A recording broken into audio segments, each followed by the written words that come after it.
ये है मोहब्बतें के आने वाले एपिसोड का फिर ट्विस्ट और धमाकेदार होने वाले हैं। साथ ही साथ कहानी में आ चुका है एक नया मोड़। वीडियो काफ़ी लंबा होने वाला है, तो मैं चाहती हूँ कि वीडियो को आप पूरा वॉच कीजिए, क्योंकि आप अधूरे में ही वीडियो को छोड़कर चले जाते हो और पूरा रिव्यू नहीं सुनते हो। तो चलिए हम शुरू करते हैं।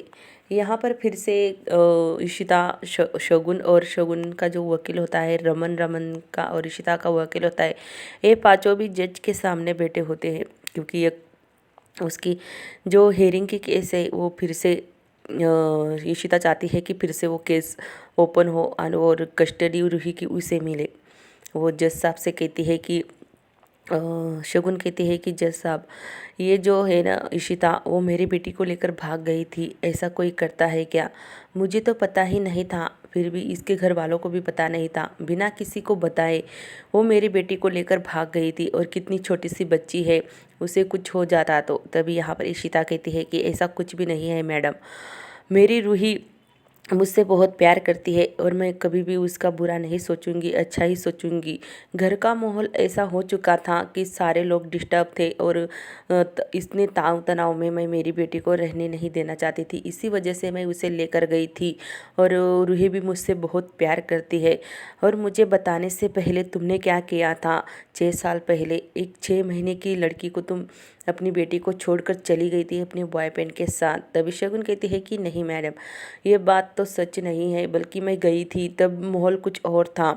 तब मैं इतनी अब मैं इतनी मेरी बेटी को अच्छी परवरिश दे सकूं, इतनी तो मुझ में हिम्मत है। तब मैं इतनी मेरे पास कुछ भी नहीं था, और इसीलिए मैं घर का माहौल देखकर और मेरी कुछ ख्वाब थे, इसी वजह से मैं चली गई थी। पर अब मुझे मेरी बेटी और दोनों बेटे को मैं पाल सकती हूँ, मैं इतना कमा सकती हूँ। यहाँ पर इशिता कहती है कि नहीं मैडम, ये सर झूठ बोल रही है, इसने कभी रूही से प्यार नहीं किया, कभी उस लड़की को कभी अपने गले से नहीं लगाया, सिर्फ अपने स्वार्थ के लिए वो अपने पास रख रही है।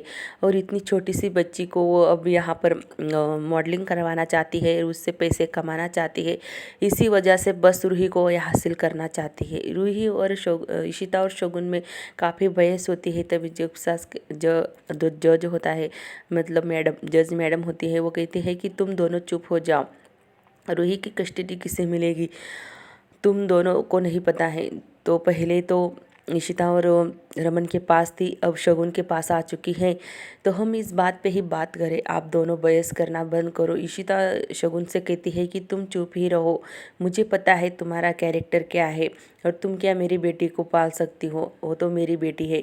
शगुन कहती है कि शटाप इशिता, वो तुम्हारी बेटी नहीं है, मेरी बेटी है और मेरे साथ रहना चाहती है।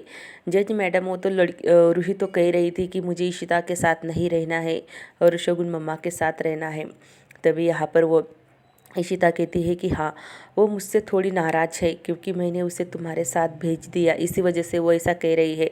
नहीं तो रूही कभी भी तुम्हारे साथ रहना नहीं चाहती थी। वो तो काफ़ी रो रही थी। जज मैडम, मेरी बेटी को मेरी ज़रूरत है, मैंने उसे माँ की ममता दी, सब कुछ दिया, प्यार दिया, ये तो सिर्फ उसे शॉपिंग करवाने। और अभी वो भी आपको पता है क्या, इसने तो एक हफ्ते के लिए उसकी कुल भी बंद कर दी है, और उसे कुल कितना पसंद है मुझे बहुत पता है।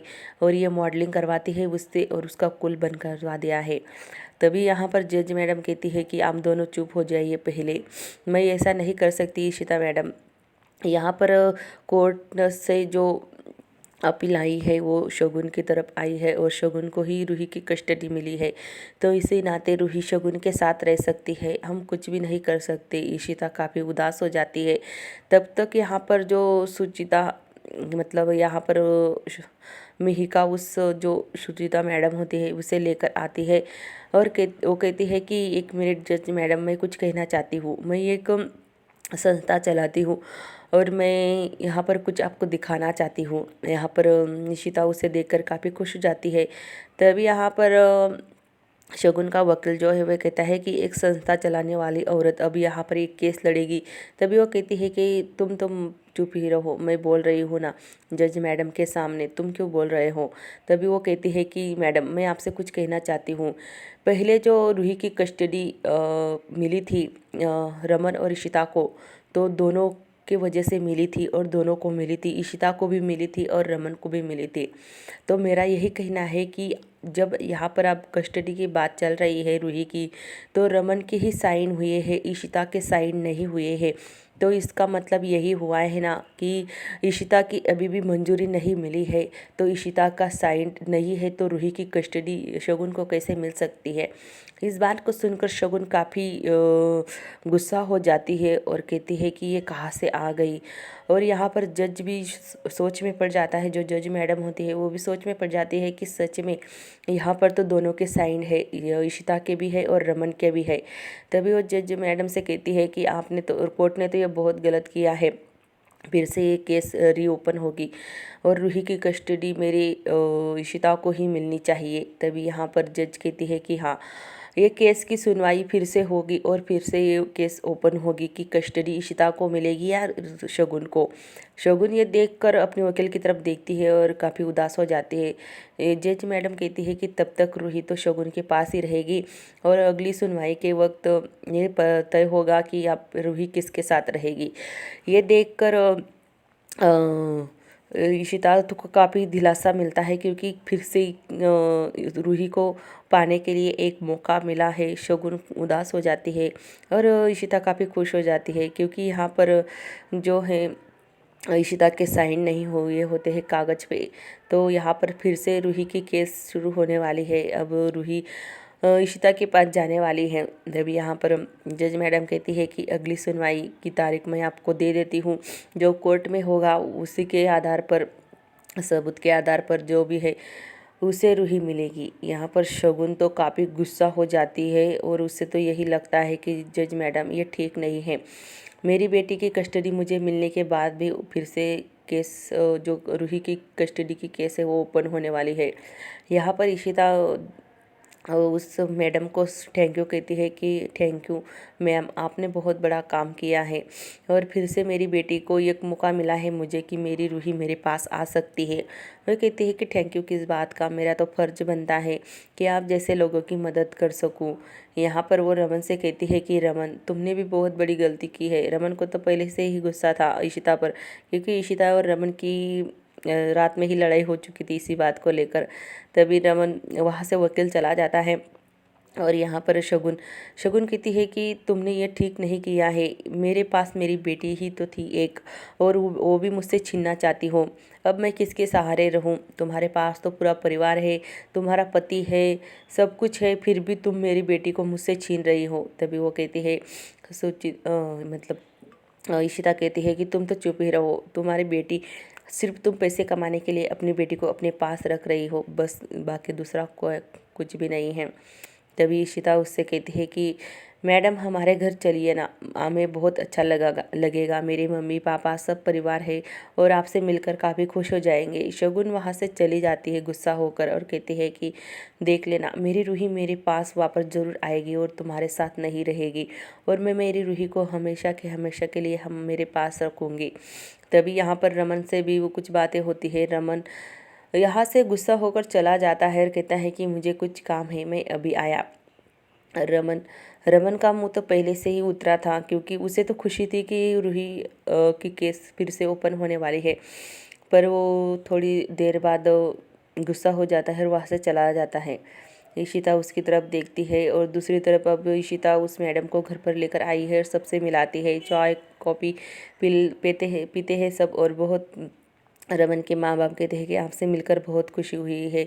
यहाँ पर इशिता की माँ और सब कुछ आए होते हैं और उनसे बात करते हैं कि तुम्हारा क्या हुआ, तुम्हारे केस का। तब यहाँ पर मिहिका कहती है कि मुझे तो उस इंसान के साथ नहीं रहना है अभी फ़िलहाल, मैं ये मामला बहुत ही जल्द ख़त्म करना चाहती हूँ। रमन सुन रहा होता है, रमन सब कुछ सुन रहा होता है और वहाँ से गुस्से में उठकर चला जाता है, क्योंकि रमन को ये बात पसंद नहीं आई कि इशिता ने उसकी बेइज्जती की थी और कहा था कि तुम किसी की लड़कों की जिम्मेदारी नहीं ले सकते, बच्ची और रोही और आदि की। तो इसी बात पर दोनों की लड़ाई हो चुकी थी और यहाँ पर रमन से कहती है कि रमन मेरी बात सुनो। तभी रमन कहता है कि हाँ तुम्हें कुछ कहना है, अभी कुछ रह गया है तुम्हारा? कल रात को तो बहुत सुना रही थी मुझे कि तुम अच्छे बाप नहीं हो, अच्छे पिता नहीं हो, किसी की जिम्मेदारी नहीं संभाल सकते। अब मुझसे क्यों बात कर रही हो? इशिता कहती है कि छोड़ो ना रमन, मैं तुमसे क्या कह रही हूँ। तभी रमन उससे कहता है कि नहीं, मुझसे तुमसे बात नहीं करनी है। तुम जब देखो तब मुझे ताना देती हो, एक गलती की वजह से मुझे कितना सुना डालती हो। कितना सुनाया है तुमने कल रात मुझे। तभी इशिता कहती है कि सॉरी बोल रही हूँ ना अभी, तो माफ़ कर दो।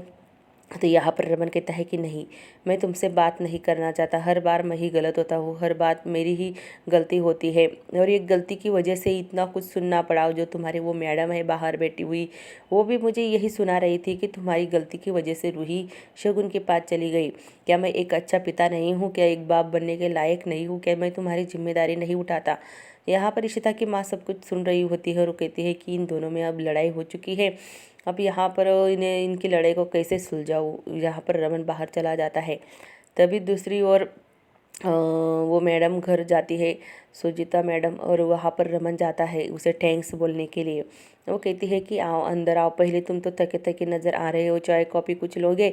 रमन उसके पास जाता है और कहता है कहता है कि मैडम, मैंने जो भी आपसे रूटली बात की इसलिए मैं सॉरी बोलना चाहता हूँ, पर मैं रूही से बहुत प्यार करता हूँ, मेरे बच्चों से। और तो आपको पता है वो सारी बात बताता है उसे, और कहता है कि मुझसे गलती हो गई और मैं आपको थैंक्स बोल नहीं सका, इसलिए मैं आपको थैंक यू बोलने आया हूँ। वो कहते हैं कि कोई बात नहीं, ये तो मेरा काम ही है समाज सेवा करना, और मैं जो संस्था चलाती हूँ मैं ऐसे ही लोगों की मदद करती हूँ। रमन की और उससे थोड़ी सी बातचीत होती है। रमन कहता है कि जब मेरी बेटी 6 महीने की थी तब से मैं उसे पाल रहा हूँ, उसकी परवरिश कर रहा हूँ, और मुझसे कैसे गलती हो सकती है? मैंने सच में वो कागज़ नहीं पढ़े थे। वही दूसरी तरफ अब यहाँ पर मिहिका को जो केस थी, जो मिहिका ने जो पेपर में छपवा दी है कि उसका पति उस पे हाथ उठाता है, बंद कमरे में उसे टॉर्चर करता है, और ये सब कुछ पेपर में अखबार में छाप कर आया था। सूरज वही कह रहा था कि तुम्हारी वजह से हमें कोई काम नहीं दे रहा है, और अखबार में देखो ना, अखबार में भी खबर छप कर आई है, और सारे जो हमारे काम हैं जो बंद हो चुके हैं, और हमें हमारी पेमेंट भी अटक चुकी है, और हम तो रोड पर आ जाएंगे ऐसे। अशोक, तुमने ये सब कुछ करते वक्त एक बात भी नहीं सोची? अशोक कहता है कि मैं उस मिहिका को छोड़ूंगा नहीं, उसे देख लूँगा।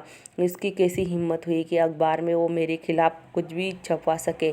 यहाँ पर सूरज कहता है कि ये सब कुछ तुम्हारी गलती है अशोक, तुमने ही सब कुछ अपने हाथ से बर्बाद किया है।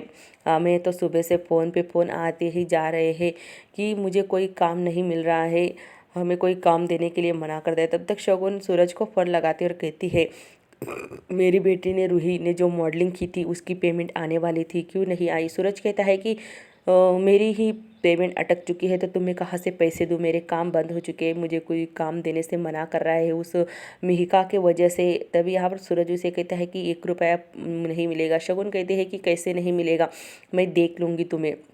और यहाँ पर ये बात रूही सुन लेती है, और रूही कहती है कि मम्मा, मैं मॉडलिंग करना बंद कर रही हूँ ना, अब मैं आज से स्कूल जा सकती हूँ। यहाँ पर सूरज कहता है कि ये मिहिका की वजह से हमारा सारा काम चौपट हो गया है, और कोई भी काम नहीं दे रहा है, हमारी बदनामी हो चुकी है, सब तरफ बदनामी ही बदनामी हो रही है। यहाँ पर शगुन भी टेंशन में आ जाती है कि पैसे ना मिलने से, पर रूही काफ़ी खुश हो जाती है। वो कहती है कि यस मम्मा, मैं स्कूल जा सकती हूँ, अब मेरा काम बंद हो चुका है। तभी वही दूसरी तरफ अब यहाँ पर इशिता बाहर रूही के घर जाने की सोच रही होती है, रूही से मिलने के लिए। तभी इशिता कहती है कि हाँ हाँ मैं आती हूँ। वो घर में अपनी नौकरानी से पूछती है कि घर में कोई नहीं है क्या? वो कहती है कि नहीं मैडम, मुझे नहीं पता।